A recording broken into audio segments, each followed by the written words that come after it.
Kumusta mga boss? May ibabahagi lang ako sa inyo mga boss. May sinet up tayo ditong export.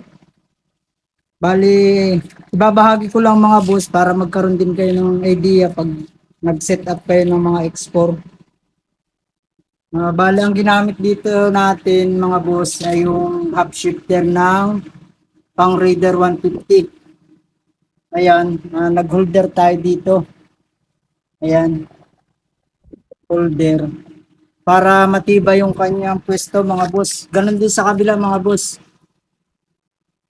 Naglagay tayo ng stainless dito sa yan, naglagay tayo ng stainless.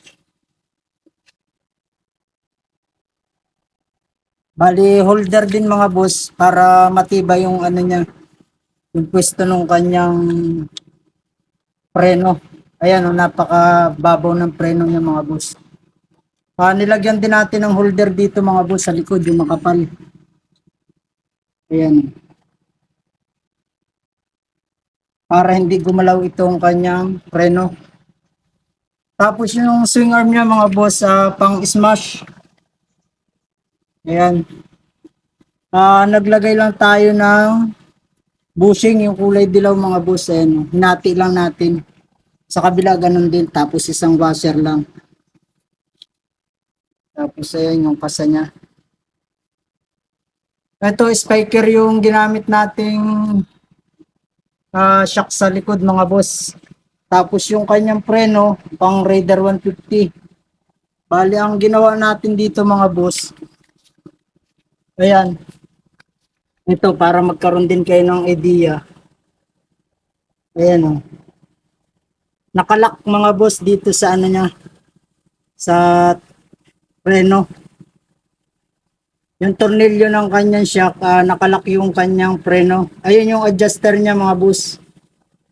Bali kung gusto nating i-adjust, luluwagan lang natin ito. Ayan.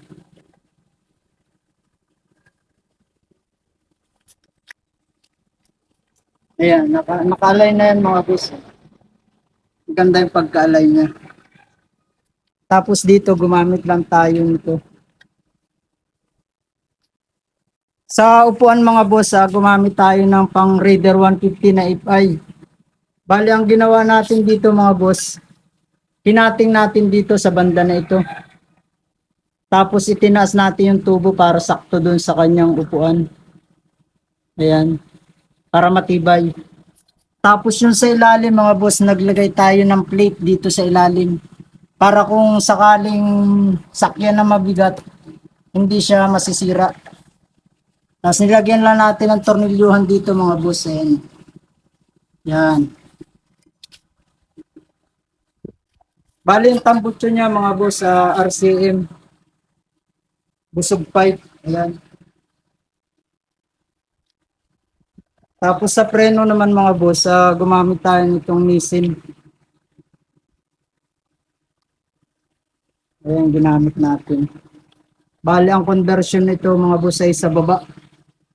Gumamit tayo ng tapaludong pang Raider 150. Tapos shock na Raider 150 din mga boss. Tapos gumamit tayo ng Brembo ito no. Ayan, nagkaroon tayo ng conversion dito mga boss. Bali ang ginawa natin conversion dito is ito. Malayo yung butas niya. Nilagyan natin ng thread yung baba ng kanyang lagayan ng preno. Ito ang nilagyan natin ng thread. 10 mm. Tapos dyan nag-washer lang tayo. Ayan. Yan pagka-convert natin ng preno. Para kung sakali mag-convert din kayo mga boss, may idea na kayo kung paano natin sinet up. Bali, ang ginawa natin mga boss pala dito sa upuan, ayan. Ayan o. Ilagyan lang natin ang guide dito sa ilalim. Tapos yung battery niya mga boss, gumawa tayo ng holder lang, ayun o. Medyo madumi lang mga boss. At umulan dito sa amin, na-road test lang namin kanina. Yan yung lagayan ng battery mga boss. Medyo makapal na lata yan. Ito yung ginawa natin patibay. Tapos yun, yung dalawang tornilyo na yun mga boss sa upuan.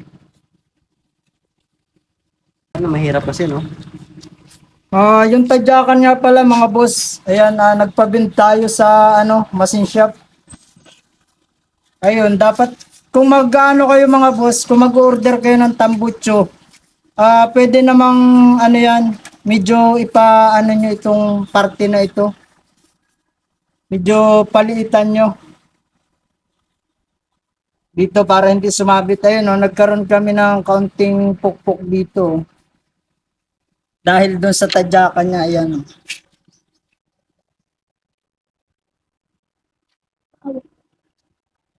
Yan. Pero hindi naman siya sumasayad. Bali, paandarin natin mga boss. Nakabuhay daw ang gasolina niya.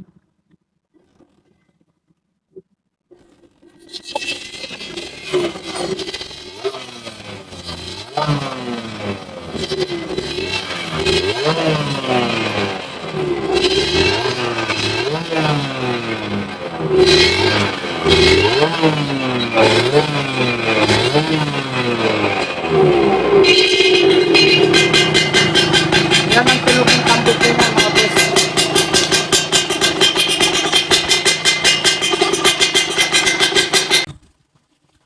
Yun lang mga boss. Maraming salamat.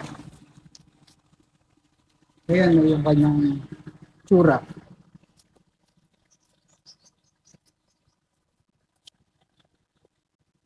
Yun lang mga boss. Maraming salamat.